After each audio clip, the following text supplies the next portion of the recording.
So at a time pass అవ్వాలి CA, మళ్ళీ backlogs ఉండొద్దు, మళ్ళీ రాయాల్సిన అవసరం లేదు. ఇప్పుడు మీరు అన్నారు 82కి పాస్ అయ్యాడు, 52కి పాస్ అయ్యాడు, అట్లా కాకుండా ఫస్ట్ అటెంప్ట్లోనే పాస్ కావాలంటే మన టిప్స్ ఏమైనా చెప్తారా? నేను మిగతా వాళ్ళు ఎలా ఫాలో అవుతున్నా అది లేదండి, నేను ఫాలో అయింది చెప్తాను. నేను ఫస్ట్ అటెంప్ట్ కంప్లీట్ చేశాను.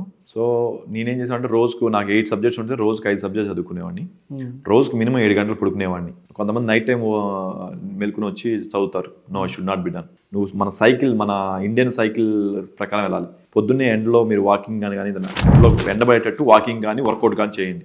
So that the blood circulation will be there. And మీరు ఏదైనా చదివితే వెంటనే ఇటు మైండ్లోకి వెళ్తేది మీరు యాక్టివ్ ఉంటే స్టూడెంట్ లైఫ్లో. నేను రోజు పొద్దున్నే వాకింగ్కి వెళ్ళేవాడిని. చెన్నైలో చదువుకునేవాడిని. చెన్నై మెరీనా బీచ్లో వాకింగ్కి వెళ్ళేవాడిని. మళ్ళీ అక్కడికి వెళ్ళి ఒక 3 కిలోమీటర్ వాకింగ్, మళ్ళీ 3 కిలోమీటర్ల బ్యాక్ ఇంటి దగ్గర నుంచి నా రూమ్ నుంచి బీచ్కి వెళ్ళేవాడిని. మళ్ళీ వెనక్కి వచ్చేవాడిని. తర్వాత ఒక ఫ్రెష్ అయిపోయి కూర్చునేవాడిని. ఆ రోజు 2 థియరీ సబ్జెక్టులు, ఒక ప్రాక్టికల్ సబ్జెక్టు, లేదా 2 ప్రాక్టికల్ సబ్జెక్టు, 2 థియరీ, రోజుకి 4 సబ్జెక్టు కవర్ అయ్యేటట్టు ఉండేవాళ్ళని. తర్వాత బేసిక్స్ బాగా చదువుకునేవాడిని. ఏ సబ్జెక్టులు అయినా, సిఏ కావచ్చు, సిడబ్ల్యూ కావచ్చు, డాక్టర్ కావచ్చు, లాయర్ కావచ్చు, ఫస్ట్ 1 to 10 అంటే చాప్టర్ 1, చాప్టర్ 2 అలా 1 to 10 ఎప్పుడు కూడా బేసిక్స్ ఉంటాయి. అవి 1కి 2 సార్లు చదువుకుంటే మీకు స్ట్రాంగ్ ఫౌండేషన్ పడుతుంది. మీకు ఆల్రెడీ ఫౌండేషన్ ఇంటర్లో చదివి ఉంటారు ఫౌండేషన్, బట్ ఫైనల్లో కూడా ఫస్ట్ 10 చాప్టర్లో, ఫస్ట్ 7 చాప్టర్లో ఫౌండేషన్ ఉంటుంది. అది 1కి 2 సార్లు చదివితే ఏంటంటే మీకు నెక్స్ట్ చాప్టర్ అన్నిటి కూడా ఈ బేస్ మీద చాప్టర్ క్వశ్చన్స్ కానీ, ఇన్ఫర్మేషన్ కానీ, నాలెడ్జ్ కానీ ఉంటుంది. సో 1 to 10 ఆ చాప్టర్స్ని ఇనీషియల్ టైంలో క్లాస్కి వెళ్తున్న టైంలోనే మంచిగా వినాలి. So it can be easy for you to understand మీరు ఏది చదువుతున్నా కానీ. సో అదొకటి.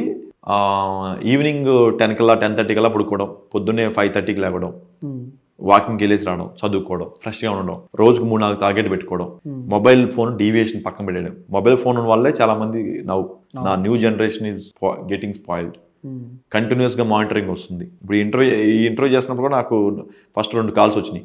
సైలెంట్ మోడ్లో పెట్టాను. తర్వాత ఇంకా నాకు డిస్ట్రాక్షన్ లేదు. So that I can be more focused మీతో మాట్లాడడానికి, లేదా మీ ఆడియన్స్తో మాట్లాడడానికి. You understand? సో మీరు ఎవరికైనా, స్టూడెంట్స్కైనా, పేరెంట్స్కైనా, మొబైల్ అటెండ్ చేయకపోతే ప్రపంచం ఆగిపోదు.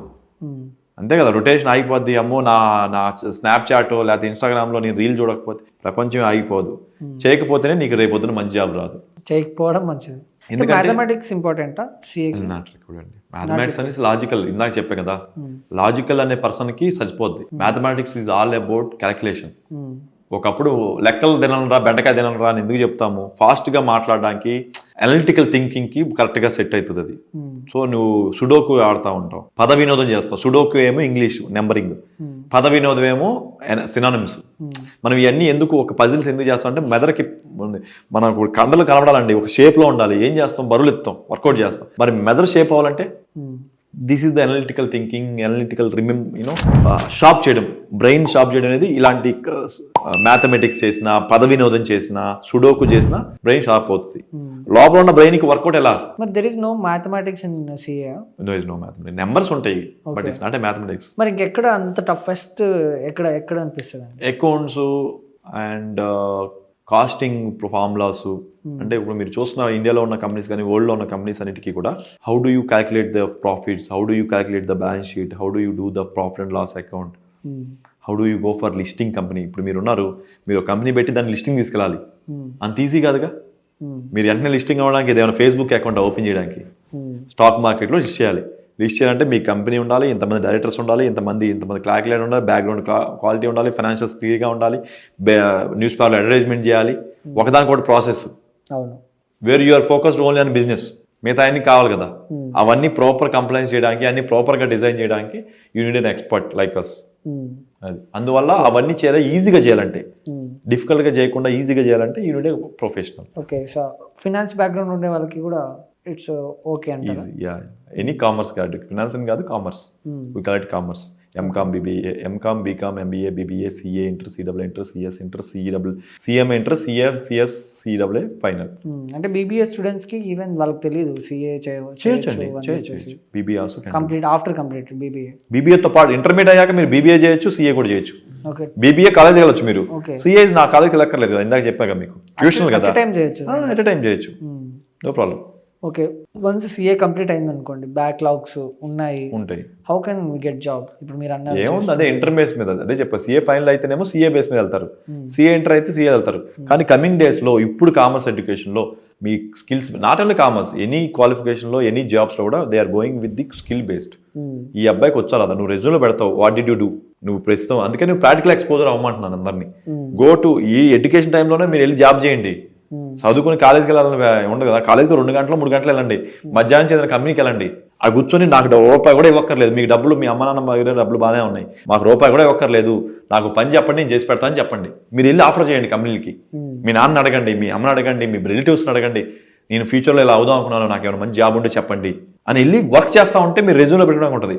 I could able to do anchoring in social post. మీరు రేపొద్దున మీరు రెజ్యూమ్ చేస్తారు, I have done so many interviews అని.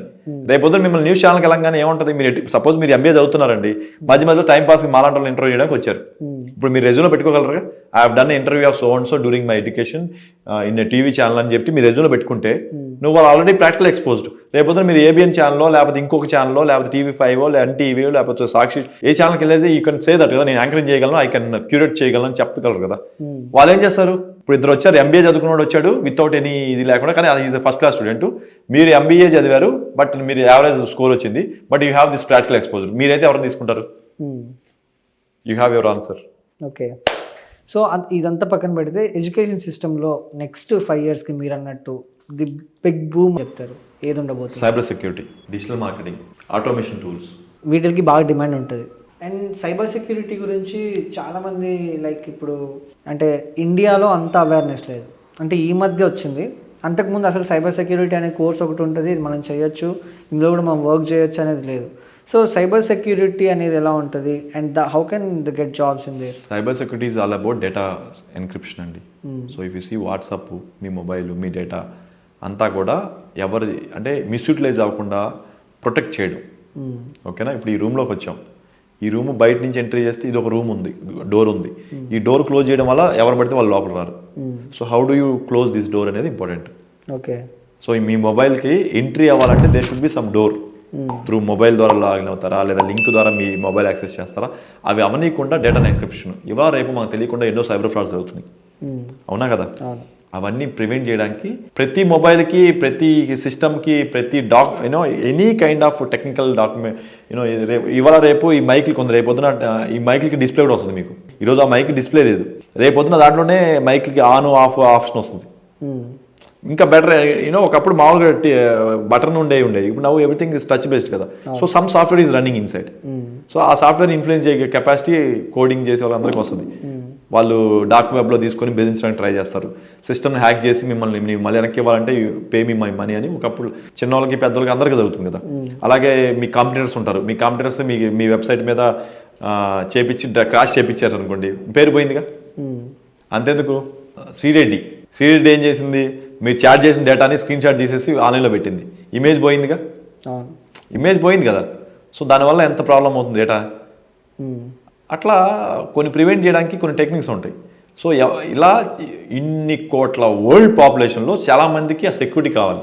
System security, machine security, mike security, talking security, door security, అన్ని చోట్ల మన డేటాని మనం క్యాప్చర్ చేసుకోవాలి కదా, బయటకు వెళ్ళనీయకుండా. పెన్ డ్రైవ్ పెడతారు, ల్యాప్టాప్కి ఇంకేదో మొబైల్ ఛార్జింగ్ పెడతాము, అక్కడి నుంచి కూడా డేటాను దొంగిలించవచ్చు. సో అవన్నీ ప్రివెంట్ అవ్వాలంటే సమ్ లాకేజింగ్ కావాలి కదా. ఇంతమందికి సర్వ్ చేయాలంటే ఒక సింపుల్ తెలీదు, ట్రూ కలర్ ఉంది, ట్రూ కలర్ ద్వారా కూడా డేటా చేస్తారు, జీమెయిల్ ద్వారా డేటా దొంగిలించేస్తారు, మన దగ్గర నుంచి కాకపోయినా జీమెయిల్ నుంచి వెళ్తుంది.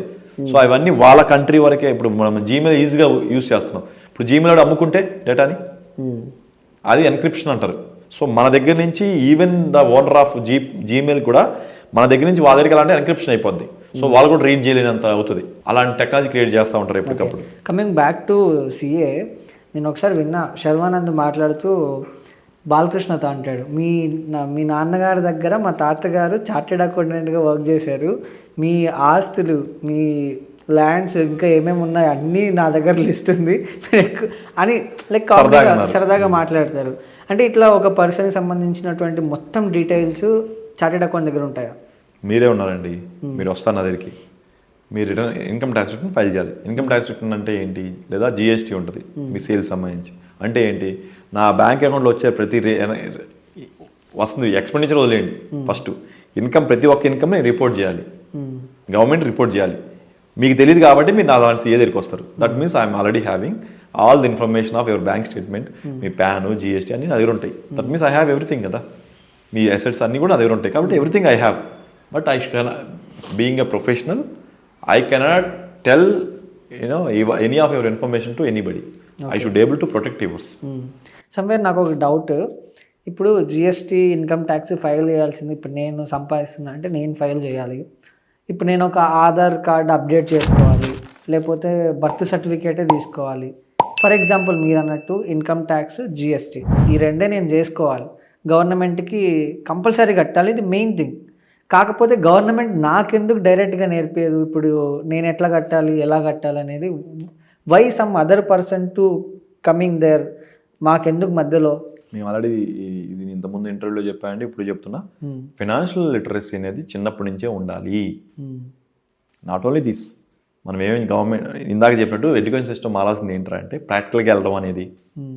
చిన్నప్పుడే నేను వెళ్ళి నాకు నచ్చిన అంట్లు నేను నా ప్లేట్ నేను కలుపుకునే విధానం నేర్పించాలి. Common sense, civic sense. Road మీద వెళ్తున్నప్పుడు ఇంతకుముందు మనం చిన్నప్పుడు నేర్చుకునే లెఫ్ట్ సైడ్ రోడ్డుకి ఎడం పక్కనే నడవాలి అని కొన్ని నేర్పించా.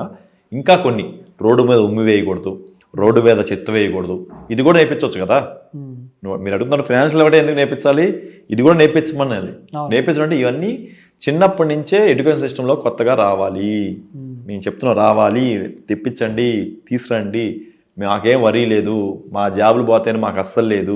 ఫర్ ఎగ్జాంపుల్ నేను చెప్తాను, ఇప్పుడు ఒక డిగ్రీ కంప్లీట్ కానీ బీటెక్ కంప్లీట్ చేసినటువంటి స్టూడెంట్ కానీ, లేకపోతే వాడు జాబ్ చేసేవాడు సాఫ్ట్వేర్ ఇంజనీర్ కానీలేండి, వాడు ఆధార్ కార్డ్ అప్డేట్ చేసుకోవాలన్నా, బర్త్ సర్టిఫికేట్ తీసుకోవాలన్నా మీసేవాడు దగ్గర పోతాడు. మీసేవాడు అట్లీస్ట్ ఇంటర్మీడియట్ పాస్ అయ్యి మీసేవ సెంటర్ పెట్టుంటాడు. అంటే ఇంత ఎడ్యుకేషన్ చదువుకొని అట్లీస్ట్ నీ ఆధార్ కార్డ్ అప్డేట్ చేసుకోవడానికో బర్త్ సర్టిఫికేట్ తీసుకోవడానికో నీకు టాలెంట్ లేదా, ఎందుకు గవర్నమెంట్కి డైరెక్ట్గా నువ్వెందుకు నేర్చుకోకూడదు అనేది? అలా లేదండి, మీరు స్టార్టింగ్లో ఆధార్ కార్డ్ వచ్చిన స్టార్టింగ్లో కొత్తగా ఆప్షన్ లేదు.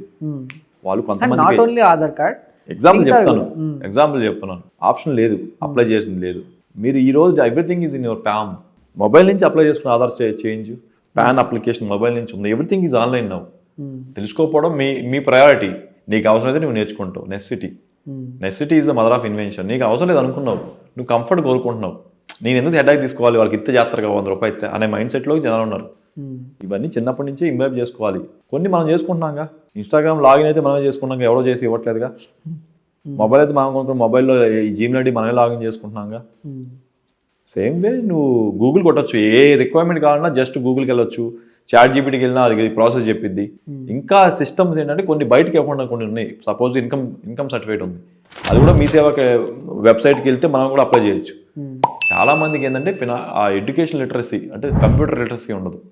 నీకు నాకు ఉంది, but many people in villages they don't have. వాళ్ళు మొబైల్ ఆపరేట్ చేయడం తెలీదు. కొంతమంది పెద్దోళ్ళకి ఈ మధ్య మొబైల్స్ వచ్చినాయి, కానీ దే కెన్ ఓన్లీ సీ వాళ్ళ అబ్బాయిలు చెప్తూనే అమ్మాయిలు చెప్తూనే చూస్తున్నారు, వాట్సాప్ చిన్న రీల్స్ చూస్తున్నారు తప్పితే వాళ్ళని అప్లై చేయమండి. మీరు జనరేషన్ మారినప్పుడల్లా కొత్త వాళ్ళకి అలవాటు అవుతుంది. సో కొంతమంది రాదు, న్యూ జనరేషన్. సో ఫైనల్గా ప్రజెంట్ ఉన్న స్టూడెంట్స్కి ఫ్యూచర్ ఎలా ఉండబోతుంది అనడానికి మీరేం సజెషన్ ఇస్తారు? నా దృష్టిలో అయితే చాలా మందికి జాబులు రావండి నెక్స్ట్ 4-5 ఇయర్స్. చాలా మందికి జాబులు రావు. అండ్ ఖచ్చితంగా ఇండియా నుంచి వేరియస్ కంట్రీస్ ఇన్ ద వరల్డ్కి వలసలు వెళ్తాయి అనుకుంటున్నాను. ఎందుకంటే చాలామంది కంట్రీస్లో మన దగ్గర ఉన్నంత పాపులేషన్ లేదు. మీరు విన్నారో లేదో న్యూస్లో, స్విట్జర్లాండ్లోనో వేరే కంట్రీలో వెళ్ళి అక్కడ సెటిల్ అయితే గవర్నమెంట్ డబ్బులు ఇస్తుంది, మీకు ఇల్లు ఇస్తుంది, దాంతోపాటు డబ్బులు ఇస్తుంది. అంటే మన ఇండియన్స్ అనే కాదు, some who ever is eligible to go for. ఎందుకంటే వాళ్ళకి పాపులేషన్ రాదు, పాపులేషన్ లేదు. ఒకప్పుడు ఏంటంటే పాపులేషన్ అవసరం లేదు, ఇంటికి ఒకళ్ళే ముద్దని మన దగ్గర చెప్పారు, ప్రపంచంలో అదే ఫాలో అయింది. ఇప్పుడు వాళ్ళకి యంగ్ పాపులేషన్ లేదు. Japan is also facing that, Russia also facing that. So they want population. Population ఉంటేనే కదా నువ్వు స్పెండ్ చేస్తావు, పాపులేషన్ ఉంటేనే కదా నీకు యాక్టివిటీ నడుస్తుంది, పాపులేషన్ ఉంటే కదా రైలు అవసరం, పాపులేషన్ ఉంటేనే కదా బస్సులు, పాపులేషన్ ఉంటేనే కదా నువ్వు కూరగాయలు కొంటావు, పాపులేషన్ ఉంటేనే కదా నువ్వు కన్జ్యూమ్ చేస్తావు. వాళ్ళే లేకపోతే రోజు నేను అవసరాలు లేవు కదా నాకు. That means population is needed for economy. So that is now they want increase the population. Dubai is exactly what they have done. Dubai ఏం చేసింది, మాకు పాపులేషన్ కావాలి, దాంతోపాటు డైవర్సిటీ కావాలని చెప్పి ప్రపంచంలో అందరినీ యాక్సెప్ట్ చేస్తుంది వాళ్ళు. నీకు అందుకే ఈజీగా నువ్వు దుబాయ్ వెళ్ళిపోవచ్చు, వేరే దుబాయ్ వెళ్ళచ్చు, but you cannot go same way to England, you cannot go same way to America. అవును. So much scrutiny will be there. Dubai ఈజీగా వెళ్ళిపోతాను. అట్లా they are trying to build కాబట్టి నాకు తెలిసి చాలా వలసలు ఉండబోతున్నాయి అనుకుంటున్నాను. మన ఇండియన్స్ అన్ని చోట్లకి వెళ్ళి విత్తనాలు అయిపోతున్నారు అనుకుంటున్నాను. So we are going to be scattered mixed with old population including third, అంటే మనకంటే బిలో ఉన్న కంట్రీస్ కూడా మనం వెళ్తాం. ఎందుకంటే జాబ్లు అసలు ఏం లేని చోట ఏదో ఉంటుంది కానీ ఉద్దేశంతో వెళ్తాం. అట్లీస్ట్ ఇండియాలో ఏమి ఉండవని చెప్తున్నారు మొత్తానికి. ఇండియానే కాదండి, India will become automation. India ఉంటుంది కన్జంప్షన్, ఎందుకంటే ఇంత పాపులేషన్ కన్జంప్షన్ అంటే ఉంటుంది. కానీ India is far far far advanced than almost 99% countries. మనకంటే అడ్వాన్స్ చైనా ఉంది, యుఎస్ కూడా మనకంటే అడ్వాన్స్డ్ కాదు, మనమే అడ్వాన్స్డ్ చాలా విషయాల్లో India is more advance than US. నేను I been in to US for 3 times వెళ్ళాను, 1 month ఆల్మోస్ట్ 20 days అలా ఉన్నాను. We are far far far far better than US in many aspects. మనం ఓన్లీ దరిద్రం ఏంటంటే మనకంటే వాల్యూ డాలర్ అది అంతే. And they are consuming more, we are not consumers, we are more of givers. మనం ఐటీ సర్వీస్ ఇస్తాం, మనం ఎక్స్పోర్ట్ చేస్తాం, మనం బియ్యం ఇస్తాం, మనం మిషనరీస్ పంపిస్తాం, మనం ఇంకా డిఫరెంట్ మనం కన్జ్యూమ్ చేసుకునేది చాలా తక్కువ. థ్యాంక్ యూ అండి, థ్యాంక్ యూ సో మచ్.